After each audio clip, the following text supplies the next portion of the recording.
The gunshot that shattered the evening tranquility of Sweetwater Creek also shattered the last of Jessie Calloway's illusions.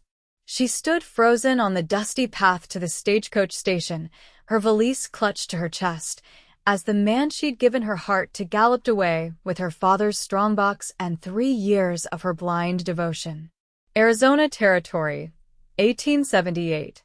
The setting sun painted the desert in harsh shades of orange and gold, uncaring of the human drama playing out beneath it. Jessie watched until Austin Reeves was nothing but a dust cloud on the horizon, the thunder of his horse's hooves fading into the scrubby landscape. The money was replaceable. Her father's ranch would survive the loss. But the betrayal that would leave scars deeper than any knife could carve. "Miss, you all right there?" A gruff voice pulled her from the stunned daze. "Stage leaves in 5 minutes." Jessie nodded mechanically, the tears refusing to fall. She'd cried enough over Austin, over his lies, over his promises of marriage and a home in San Francisco once he'd handled some business with her father's money. Fool. She'd been a complete and utter fool. "I'm not going," she said finally, her voice steadier than she felt. "I need to go home." The station manager shrugged. "Suit yourself, but it's a long walk back to the Calloway spread." "I'll manage," Jessie replied, turning back toward the road home. The evening was cooling rapidly, but the 4-mile walk would give her time to compose herself, to decide how to face her father. Judge William Calloway had warned her about Austin from the start. "That man has the devil's own charm and twice the ambition," he'd said. Her father would be devastated not by the loss of the money, but by her broken heart. She'd walked barely half a mile when hoofbeats approached from behind. Jessie stepped off the road, hand instinctively moving to the small derringer hidden in her skirt pocket. Austin might have second thoughts about leaving a witness. Instead of her treacherous former fiancé, a tall stranger astride a magnificent palomino pulled up beside her. The man's face was shadowed by his wide-brimmed hat, but she could see the strength in his jawline, the quiet assessment in his gaze. "Evening, madam. Trail's no place for a lady after dark." Jessie lifted her chin. "I'm aware, sir. Unfortunately, circumstances have left me without alternatives." The man shifted in his saddle, and moonlight caught the silver star pinned to his vest. "Tyler Prescott, U.S. Marshal. Heading anywhere particular?" "Calloway Ranch. I'm Jessie Calloway." Recognition flickered in his eyes. "The judge's daughter? Should have known. Got your father's determination in your eyes." He dismounted in one fluid motion. "I'm heading that direction myself. Need to speak with the judge about a matter." He patted his horse's flank. "Sunshine here can carry us both that far." Jessie hesitated. The marshal had a reputation for integrity throughout the territory, but after Austin, she wasn't quick to trust. "I appreciate the offer, Marshal, but Tyler," he corrected. "And it wasn't really an offer. These hills have eyes, Miss Calloway. Apache's been restless lately, and there's been reports of outlaws working this stretch." His expression softened slightly. "Besides, your father would have my hide if I left his daughter to walk home alone at dusk." Something in his direct manner broke through her hesitation. "Very well, Marshal Tyler." His hands were strong but gentle as he helped her mount, then swung up behind her. The solid wall of his chest against her back was both reassuring and unsettling. He smelled of leather, tobacco, and something indefinably clean like sage after rain. "Hold tight," he murmured, and clicked to the palomino. The horse moved out at an easy lope, eating up the distance to Calloway Ranch. "Mind if I ask what brings you out to the stage station alone this time of evening?" Tyler asked after they'd ridden in silence for several minutes.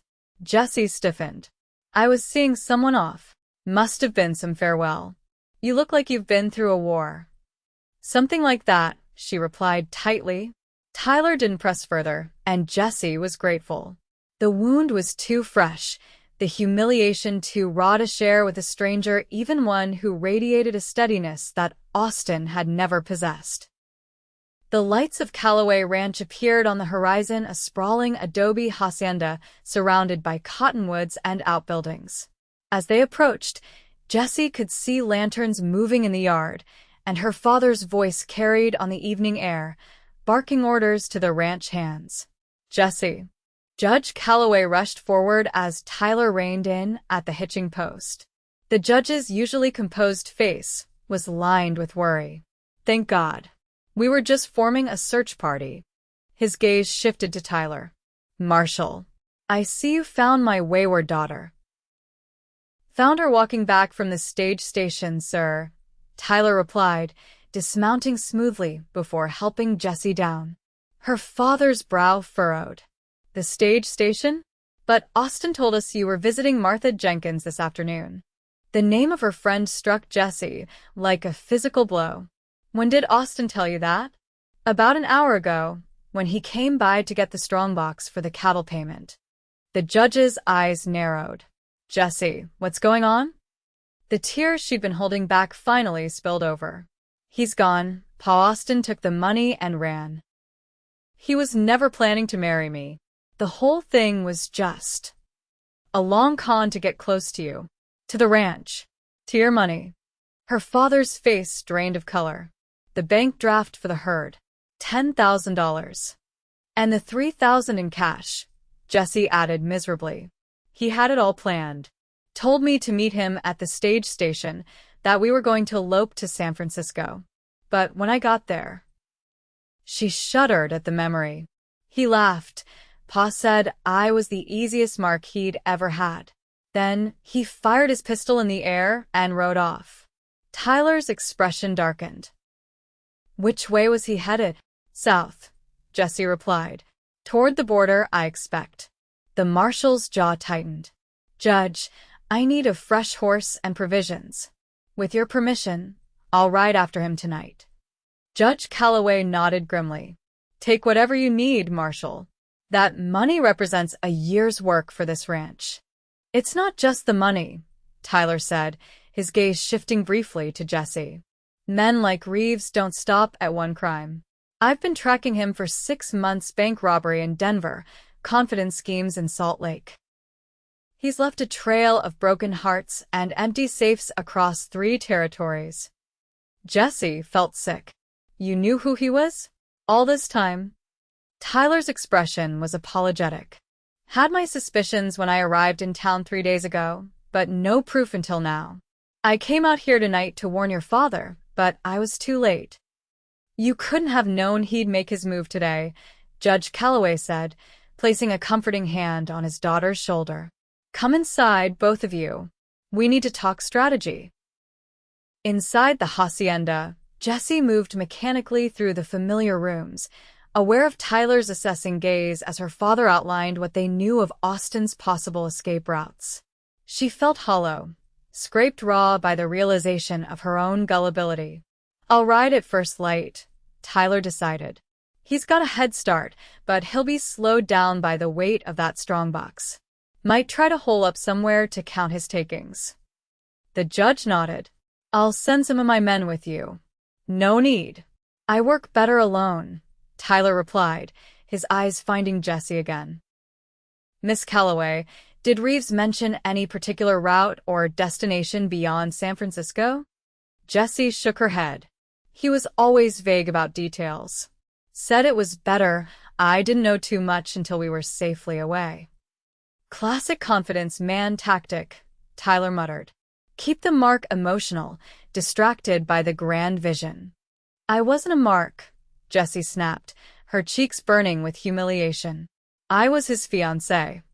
"In your mind, perhaps," Tyler said, his tone gentler than his words. "In his, you were always just a means to an end, Miss Calloway." "Jessie," her father interrupted, "why don't you show the marshal to the guest room? He'll need rest before starting out tomorrow." She nodded stiffly, glad for the excuse to escape the conversation. As she led Tyler down the hall to the guest quarters, she felt his presence like a physical weight behind her, solid, immovable, nothing like Austin's quicksilver charm.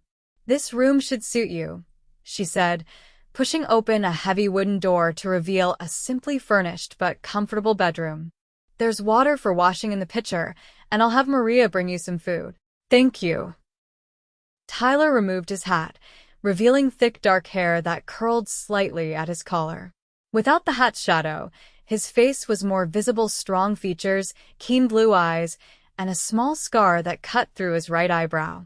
Not conventionally handsome like Austin, but compelling in a weathered, authentic way. "I'm sorry if I was harsh earlier," he said unexpectedly.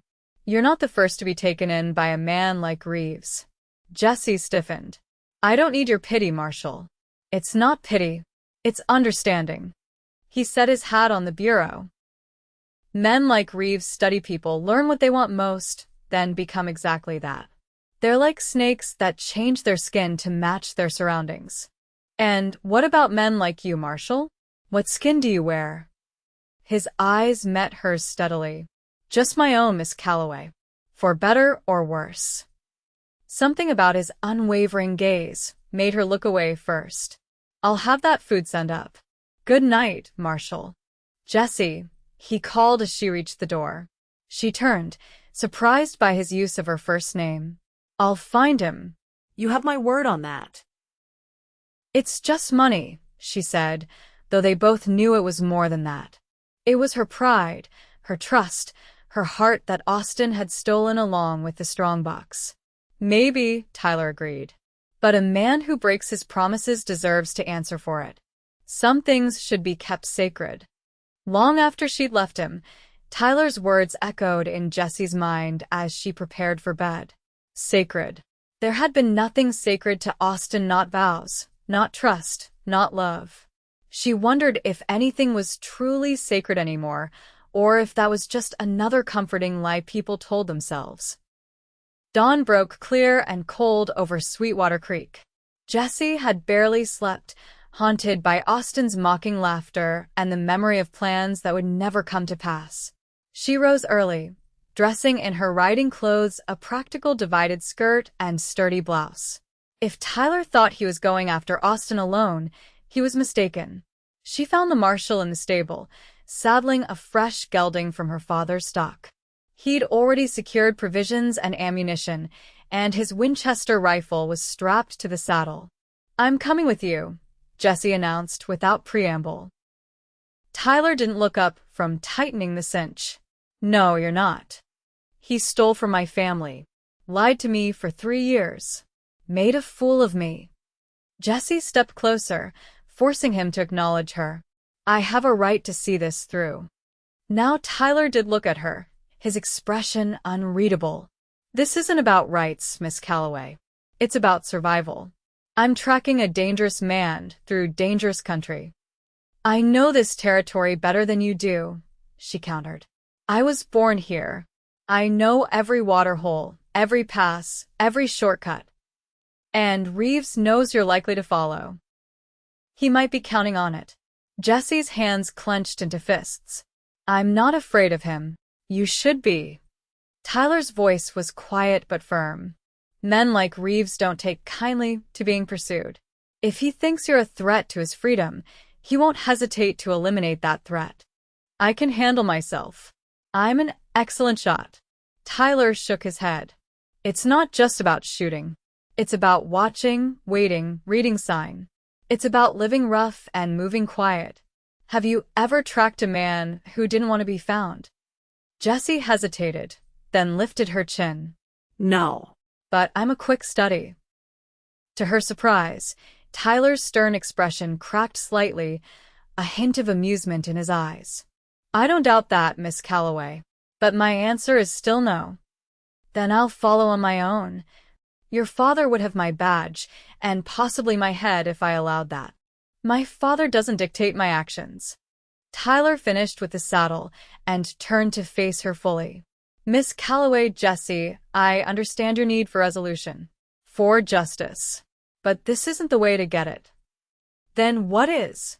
"Sit at home like a good girl, while men handle everything." She couldn't keep the bitterness from her voice. "That's what Austin expected. Look where that got me." Tyler was silent for a long moment, studying her with those penetrating blue eyes. Finally, he sighed. You have 1 hour to pack. Essentials only. 1 bedroll, 1 change of clothes, 1 weapon. You follow my orders without question. First sign of trouble, you turn back. Understood. Jessie couldn't suppress her triumphant smile. Perfectly. Your father is going to kill me, Tyler muttered. Probably, she agreed cheerfully. But you'll die knowing you did the right thing. Tyler's mouth twitched. Small comfort. 1 hour, Miss Calloway. Don't make me leave without you. Exactly 57 minutes later, Jessie returned to the stable, her saddlebags packed, her most comfortable mare saddled and ready. She'd left a note for her father explaining her decision. He would be furious, of course, but he would also understand. Calloways didn't let theft and betrayal go unanswered. Tyler gave her outfit an appraising look: practical canvas trousers beneath her split skirt, a man's cotton shirt under her fitted jacket, sturdy boots, and a wide-brimmed hat to shield her face from the sun. Her honey blonde hair was braided and pinned up securely beneath the hat. You'll do, he said finally. Let's move out before your father realizes what we're up to. They rode south at a steady pace, Tyler scanning the ground periodically for signs of Austin's passage. The morning was bright and cool. The desert stretched around them in a panorama of reds and golds, dotted with scrubby mesquite and palo verde. In other circumstances, Jessie might have appreciated the wild beauty. Today, she saw only the distance between herself and the man who had betrayed her. He's keeping to the main trail, Tyler observed after several hours.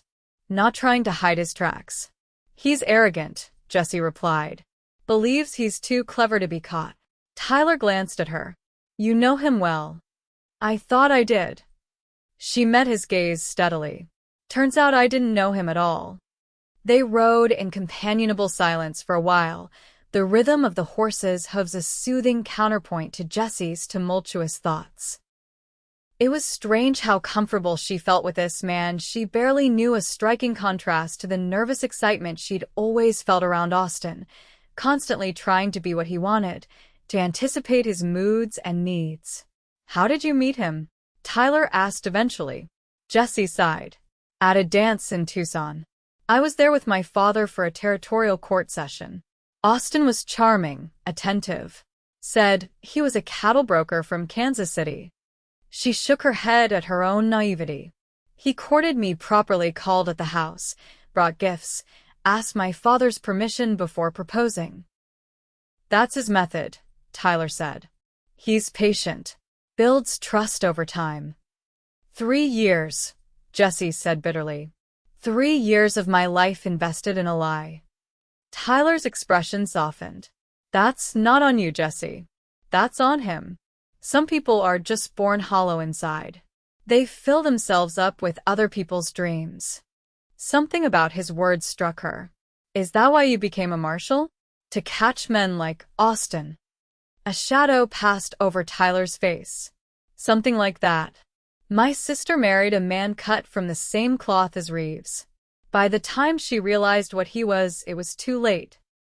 He took everything: her money, her self-respect, eventually her life. Jessie inhaled sharply. I'm sorry. Tyler nodded acknowledgement. It was a long time ago, but it taught me that some promises need to be kept. When you give your word, it should mean something. Austin made a lot of promises, Jessie murmured. And I promise you this, Tyler said, his voice low and intense. By the time I'm done with Austin Reeves, he'll understand what it means to be held accountable. They made camp that night in a sheltered arroyo. The horses hobbled nearby, a small fire providing warmth against the desert chill. Jessie watched Tyler move with practiced efficiency, setting up the camp, preparing a simple meal, checking and rechecking his weapons. There was something reassuring about his methodical nature, so different from Austin's flashy charm. We should reach the border crossing at Los Olivos by midday tomorrow, Tyler said as they finished their coffee. If Reeves is heading for Mexico, that's his most likely route. And if he's not, then we keep tracking. He's weighted down with that strongbox. Can't move as fast as he'd like. Jessie stared into the fire. What will happen when we find him? Tyler considered her question. Legally speaking, I'll arrest him for theft and fraud, take him back to stand trial. And, realistically speaking? His eyes met hers across the flames. Men like Reeves rarely surrender quietly. Jessie nodded, understanding the implication. I want to face him. Before. Whatever happens. I need him to look me in the eye. I can't promise that, Jessie. Tyler's voice was gentle. But I'll do my best.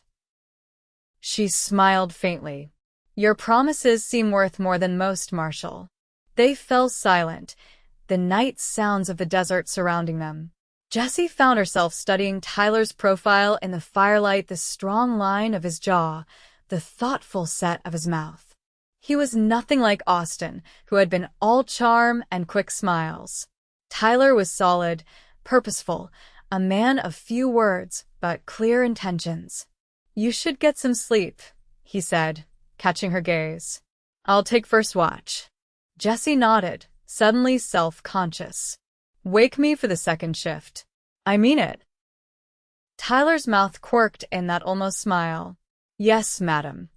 To her surprise, he did wake her several hours later, his hand gentle on her shoulder.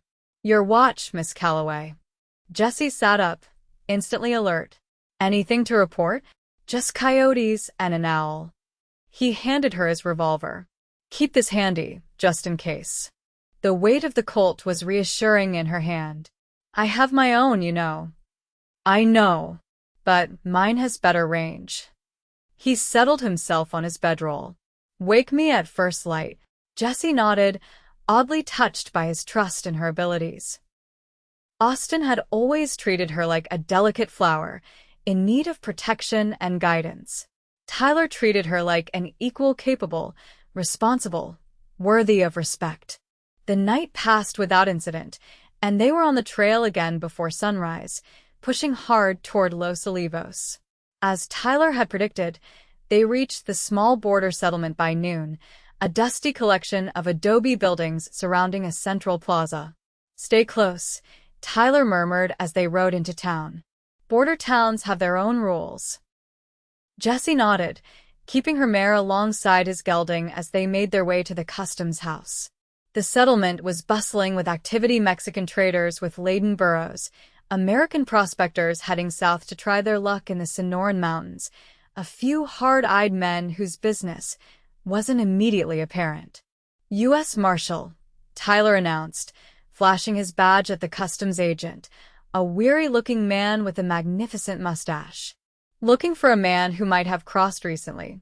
American, well-dressed, probably carrying a strongbox. The agent's expression remained impassive. Many men cross here, senor. I cannot remember them all. Tyler produced a gold eagle from his pocket. Perhaps this will help your memory. The coin disappeared with impressive speed. There was such a man yesterday evening. Very anxious to cross before the border closed for the night. Paid his crossing fee in cash, very generous. The agent stroked his mustache thoughtfully. Said he was heading to Nogales to meet business partners. Tyler nodded. Gracias. Be careful in Nogales, Marshal, the agent added as they turned to leave. Some Americans who cross the border are not welcomed back by their countrymen. Noted. Tyler guided Jessie away from the customs house. We'll rest the horses, then push on. Nogales is another day's ride. They found a small cantina on the plaza and secured a table in the corner. Jessie was acutely aware of the curious stares from the other patrons. A woman in riding clothes was an unusual sight, especially one traveling with a U.S. Marshal. He's heading for Nogales because there's a railroad connection there, Tyler said over bowls of spicy stew. From there, he could go anywhere: Mexico City, Veracruz, even take a ship to South America. We can't let that happen, Jessie replied. Not after everything he's done. Tyler studied her across the table. What will you do, Jessie? When we catch him? What do you want from this? She considered the question, surprised to find that her answer had changed, since they'd left the ranch. At first, I wanted revenge. To hurt him like he hurt me. She traced a pattern on the scarred wooden table. Now, I think I just want the truth. And to see justice done. Justice and vengeance aren't always the same thing. I know. She met his gaze. I'm not looking to put a bullet in him, if that's what you're worried about. A hint of a smile touched Tyler's lips. That's my job, if it comes to it. But I'd rather bring him in alive. So, he can face a judge and jury, Jessie nodded. Like my father always says, the law may be slow, but it's sure. Your father sounds like a wise man. He is, Jessie admitted. He tried to warn me about Austin, but I wouldn't listen. Love makes fools of us all, I suppose. Tyler's expression turned serious. Was it love, Jessie? Or just the idea of love? The question struck her like a physical blow. She opened her mouth to defend her feelings, then closed it again, considering. Had she loved Austin, or the future he'd promised? The respectable life as a cattle broker's wife, away from the harsh realities of the territory? I don't know anymore, she admitted finally. I thought I did. Now, everything feels tainted. Tyler reached across the table, his hand covering hers briefly. Not everything. Not you. The simple contact sent an unexpected warmth through her. Jessie looked at their hands as large and calloused, hers smaller but equally work-roughened, and felt something shift inside her, like a door opening to a room she hadn't known existed. They rode out of Los Olivos an hour later, crossing into Mexico with minimal formalities. The landscape changed subtly, the same desert, but somehow different in its quality of light, in the arrangement of settlements, in the faces of the people they passed. Jessie had visited Mexico before, but never like this, in pursuit of a man who had stolen more than money. The trail to Nogales took them through increasingly rough country, rocky canyons and steep arroyos that slowed their progress. By nightfall, they were forced to make camp in a narrow valley, the mountains looming dark around them. We're gaining on him, Tyler said as they shared a simple meal of jerky and hardtack. Found fresh tracks about a mile back. He's pushing his horse too hard. Jessie nodded, trying to imagine what Austin was thinking. Was he looking over his shoulder, expecting pursuit? Or was he already counting his ill-gotten gains, planning his next scheme? What happens when a man like Austin runs out of people to con? She asked suddenly. Tyler considered the question. They don't. Worlds full of trusting souls. That's why men like me have job security. His attempt at humor fell flat, and his expression turned serious. Truth is, they usually keep going until someone stops them. They don't change, Jessie. They can't. Because they're hollow inside. She remembered his earlier words. Exactly. He poked at the fire with a stick. But that's not your burden to carry. His choices aren't your fault. Jessie stared into the flames. I keep thinking about all the signs I missed. All the times his stories didn't quite add up, or he deflected questions about his past. That's what they count on, Tyler said quietly. Our willingness to fill in the gaps with what we want to believe. They lapsed into silence, the crackling fire and distant cry of a coyote, the only sounds in the night. Jessie found herself watching Tyler again, the way the firelight played across his features, highlighting the strength there, the quiet certainty. Why didn't you ever marry, Marshal? The question slipped out before she could reconsider. Tyler looked up, surprised. What makes you think I never did? No ring, Jessie pointed out. And no tin line where one might have been. Plus, married marshals usually settle into administrative roles. They don't track outlaws across the border. A genuine smile spread across Tyler's face. Observant. You'd make a decent mom in yourself. You're deflecting the question. He chuckled. So I am. Tyler sighed, his expression growing more somber. Never found anyone willing to accept what this badge means. The long absences, the danger, the moving from town to town. Hard to promise forever when you might not see next week. Jessie nodded, understanding. It takes a special kind of woman to love a man who walks into danger for a living. It takes a special kind of woman, period, Tyler replied, his eyes meeting hers across the fire. Something electric passed between them, a recognition that went beyond words.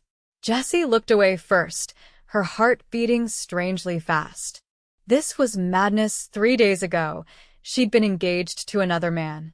Yet here she was, feeling more connected to this quiet lawman than she ever had to Austin in 3 years of courtship. "We should get some rest," she said, her voice not quite steady. "Long ride tomorrow." Tyler nodded, but his eyes lingered on her face a moment longer. "I'll take first watch." This time, when he woke her for her shift, his hand remained on her shoulder a heartbeat longer than necessary.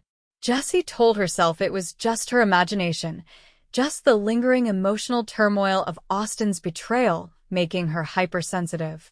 But as she watched Tyler sleep, his face relaxed and younger in repose, she knew she was lying to herself. They rode into Nogales the following afternoon. The town sprawled across both sides of the border, the American portion more orderly, the Mexican side more vibrant. The railroad station dominated the landscape, a promise of connection to the wider world beyond the desert.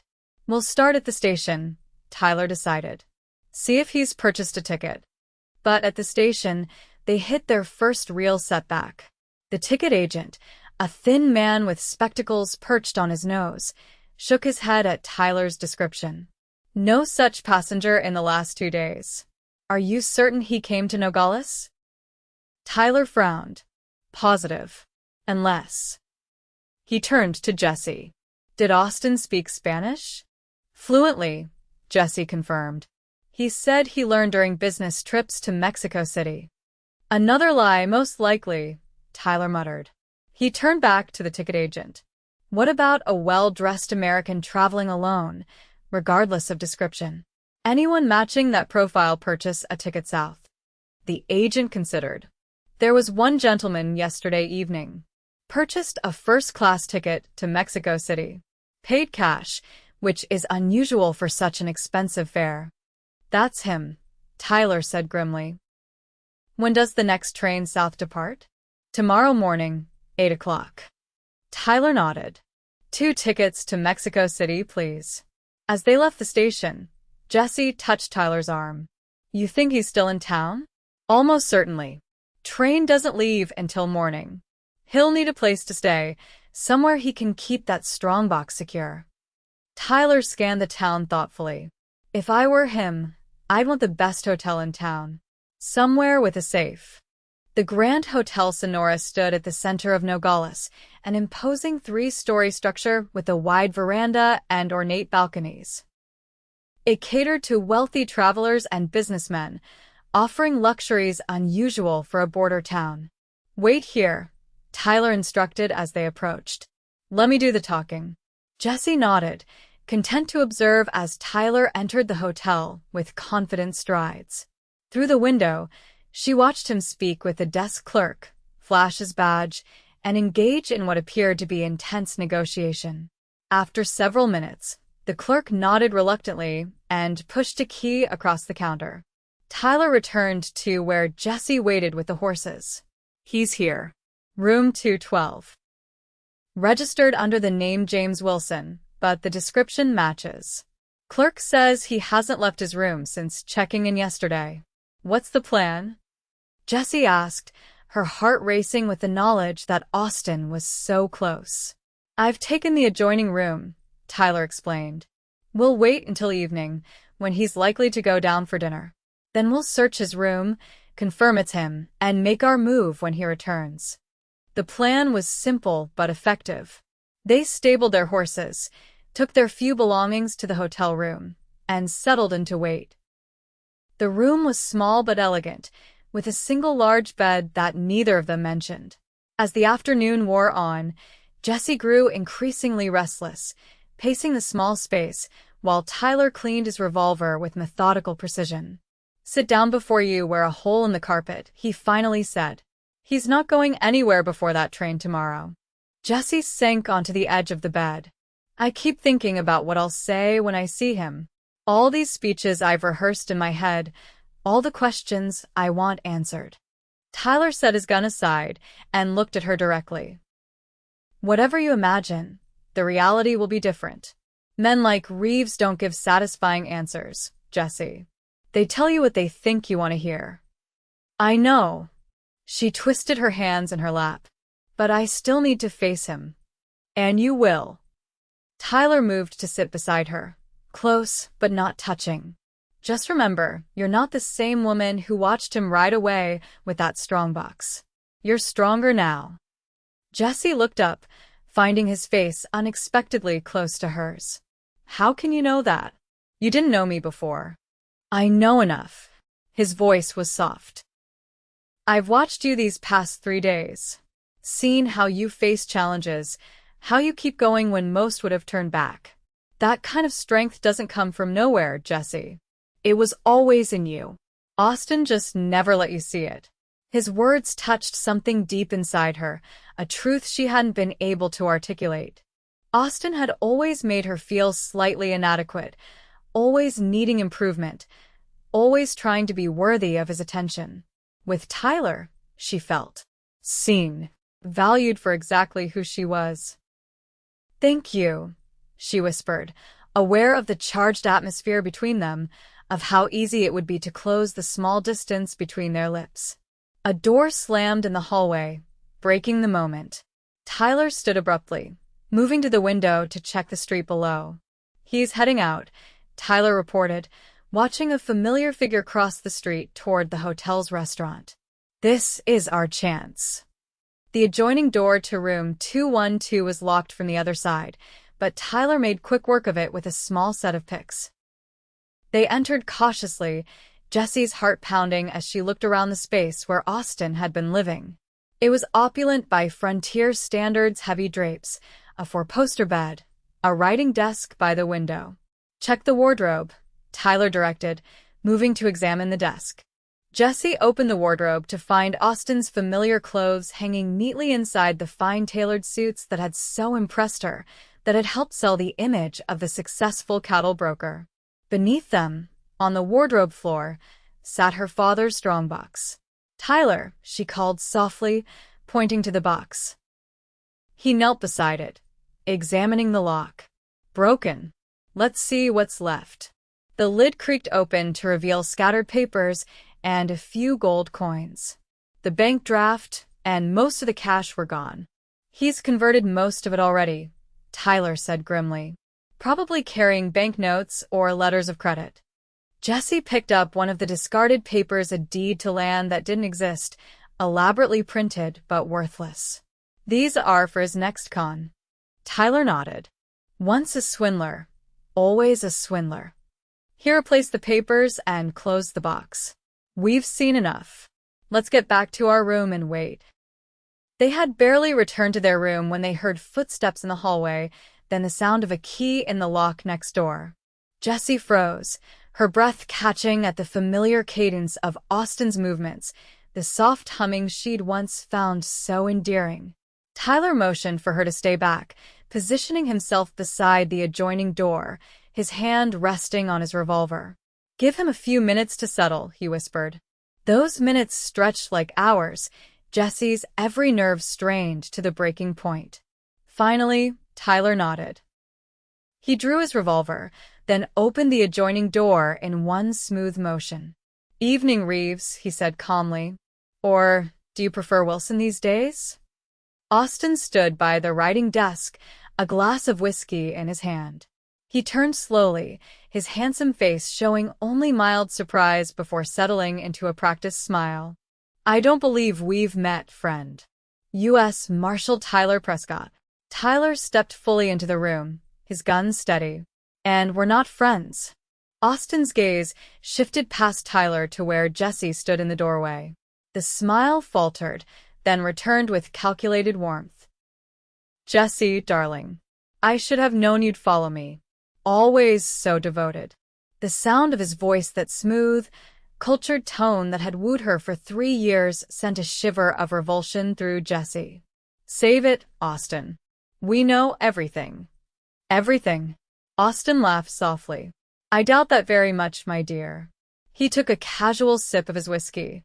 "Marshal, I assume this is about the unfortunate misunderstanding with Judge Calloway's money. A simple business arrangement gone awry. I fully intend to repay every cent once my investments mature." "That's not how the judge sees it," Tyler replied, his voice hard. "Or how the authorities in Denver, Salt Lake, and San Antonio see your other business arrangements." A flicker of something calculation, not fear, crossed Austin's face. "There seems to be some confusion of identity. I've never been to those places." "Save it for the judge," Tyler said. "You're under arrest for theft and fraud." "Where's the money, Reeves?" Austin spread his hands innocently. "As I said, invested. For Jessie's future. Our future." His gaze fixed on Jessie, that familiar intensity that had once made her feel like the only woman in the world. "Darling, surely you don't believe these absurd accusations?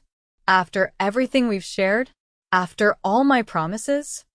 For a moment, Jessie felt the old pull, the desire to believe him, to accept whatever explanation he offered. But then she looked at Tyler's solid, honest Tyler, and the spell broke. "Your promises mean nothing, Austin," she said steadily. "They never did." Austin's expression hardened, the charming facade slipping to reveal something cold beneath. "You're a fool, Jessie Calloway. Always were. So eager to believe a man could want you for something beyond your father's money." The words were meant to wound, but Jessie found they had lost their power to hurt her. "Maybe I was a fool, but I'm not anymore." Austin's hand moved suddenly, reaching inside his jacket. Tyler reacted instantly, lunging forward, but not before Austin produced a small derringer from an inside pocket. "Back off, Marshal," Austin said, his voice no longer smooth but sharp with desperation.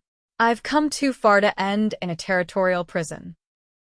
"Drop it, Reeves," Tyler ordered, his own revolver unwavering. "Don't make this worse than it already is." Austin's laugh held no humor. "Worse? Do you know what they do to men like me in prison?" The derringer shifted to point at Jessie. "She's coming with me. Insurance." "No, she isn't," Tyler said calmly. "You're not leaving this room except in custody or in a pine box. Your choice." Something in Tyler's tone, the absolute certainty, made Austin hesitate. In that moment of uncertainty, Jessie acted. She drew the revolver Tyler had given her, its weight now familiar in her hand, and aimed at Austin's chest. "It's over, Austin," she said, her voice steady despite the hammering of her heart. "No more lies. No more running." Austin stared at her, genuine surprise replacing calculation. "You wouldn't shoot me, Jessie. You loved me." "I loved who I thought you were," she corrected. "A man who kept his promises. A man with honor." Her finger rested lightly on the trigger. "Put the gun down."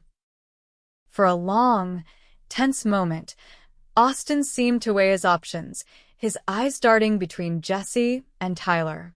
Then, slowly, he lowered the derringer. "Smart decision," Tyler said, stepping forward to take the weapon. In one smooth motion, he turned Austin around and secured his wrists with handcuffs. It was over so quickly, so anticlimactically, that Jessie felt almost disappointed. There should have been more confrontation, more answers, more closure. As if reading her thoughts, Tyler stepped back, keeping one hand firmly on Austin's shoulder. "You wanted to talk to him, Jessie. Now's your chance." Jessie lowered her revolver, suddenly uncertain. All the questions she'd rehearsed seemed inadequate in the face of reality. Finally, she asked the only one that really mattered. "Was any of it real, Austin? Any of it at all?" Austin studied her, his handsome face unreadable. "Does it matter now?" "It matters to me." He sighed, and for a moment, Jessie glimpsed something genuine in his expression, not love or remorse, but a kind of tired acknowledgement. The first few months, maybe. You were different, unspoiled. I almost considered giving it all up, settling down to be the man you thought I was. His mouth twisted. But that's not who I am, Jessie. Never was. Never could be. It wasn't the answer she wanted, but it was probably the truest thing Austin Reeves had ever said to her. Jessie nodded, a strange sense of peace settling over her. Thank you for that, at least. What happens now? Austin asked, addressing Tyler. Now we take the morning train back to Arizona, not Mexico City. You face a judge, probably serve time. Tyler's grip on Austin's shoulder tightened slightly. And you pay back every cent you stole. And if I've spent it, then you work it off. Judge Calloway is fair that way. Tyler guided Austin toward the door. Let's go. Town jail until morning. As they left the hotel, Austin walking between them, Jessie felt as if a weight had lifted from her shoulders. The anger and hurt were still there, but muted now, no longer defining her every thought.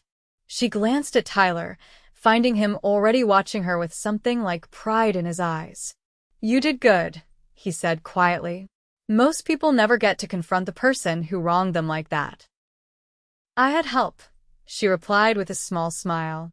The local sheriff was surprised but cooperative when Tyler presented his badge and prisoner.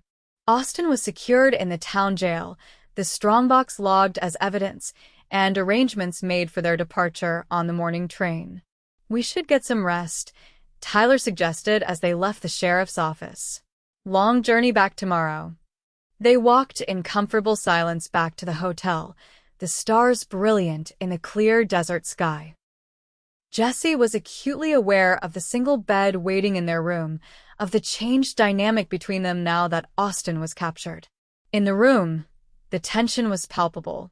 Tyler cleared his throat. I'll sleep on the floor. You take the bed. Don't be ridiculous, Jessie replied. The bed's plenty big enough for both of us. At his raised eyebrow, she added, I trust you, Marshal Prescott. Tyler's expression softened. Tyler. Just Tyler. Tyler, she repeated, liking how his name felt on her tongue. They prepared for bed with careful courtesy, Tyler turning his back while Jessie changed into her nightgown, Jessie pretending interest in the view from the window, while Tyler stripped to his undershirt and trousers. When they finally slid under the covers, they maintained a careful distance between them, though Jessie was achingly aware of his presence, of the warmth radiating from his body. What will you do after this? Tyler asked into the darkness. After we get back to Sweetwater Creek? Jessie considered the question. Continue helping my father with the ranch, I suppose. What I've always done. Is that what you want? The question surprised her. Austin had always talked about their future in terms of his plans, his ambitions. No one had asked what she wanted in years. I don't know, she admitted. I love the ranch, but sometimes I wonder if there's more for me. Something that's just meaning. Tyler was silent for a moment. There's a town north of here, Pine Ridge. Growing fast, needs law and order. They've offered me the sheriff's position. Jessie turned her head to look at him, though she could barely make out his features in the darkness. Are you going to take it? Been considering it. Job like that, a man could put down roots. Maybe have a family someday. His voice was careful, neutral, but Jessie heard the question beneath the words. Sounds nice, she said softly. For the right man. With the right woman. Tyler shifted beside her. Jessie, I know this is fast. Too fast, probably. You just got out of a 3-year engagement to a man who betrayed you. Last thing you need is another man making promises. I don't know, Jessie replied, her heart beating faster. Depends on the promises. And the man making them. His hand found hers beneath the covers, warm and strong. I can promise you this, I'll never lie to you. I'll never betray your trust. And if you give me a chance, I'll show you what it means to be kept. Not owned, not controlled, but cherished. protected, loved for exactly who you are. Jessie turned toward him, her free hand finding his face in the darkness. Those are big promises, Marshal. I only make promises I intend to keep, Tyler said, his voice husky. But I'm not asking for an answer now. Just think about it, about Pine Ridge, about what you want your life to be. I will, Jessie promised, and knew she meant it. Whatever happened between them, whatever she decided, it would be her choice this time. Not a decision made from naivety or desperation, but from strength and clear-eyed understanding of who she was and what she wanted. Tyler lifted her hand to his lips, pressing a gentle kiss to her knuckles. That's all I ask. They fell asleep that way, hands intertwined, a tentative connection that held the promise of something deeper. And for the first time since Austin's betrayal, Jessie's dreams were peaceful, filled not with what she'd lost but with what she might find a future shaped by her own desires, with a man who understood the true value of a promise kept. The journey back to Sweetwater Creek took 3 days, a train ride to Tucson, then a long overland journey with Austin securely in custody. By the time they reached the Calloway ranch, word of their return had spread. Judge Calloway met them at the gate, his face stern but relieved when he saw Jessie riding beside Tyler, her head held high. Justice has been served, Judge, Tyler said formally, transferring his prisoner to the local sheriff. Your money may be gone, but the man responsible will pay for his crimes.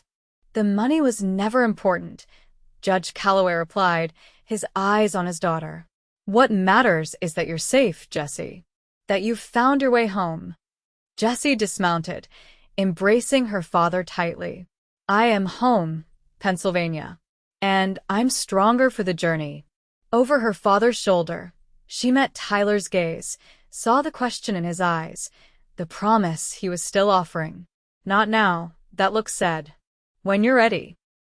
Jessie smiled, a real smile that reached her eyes for the first time in what felt like forever. She didn't know what the future held, if she would choose Pine Ridge, or if Tyler would stay in Sweetwater Creek, or if they would find some other path together.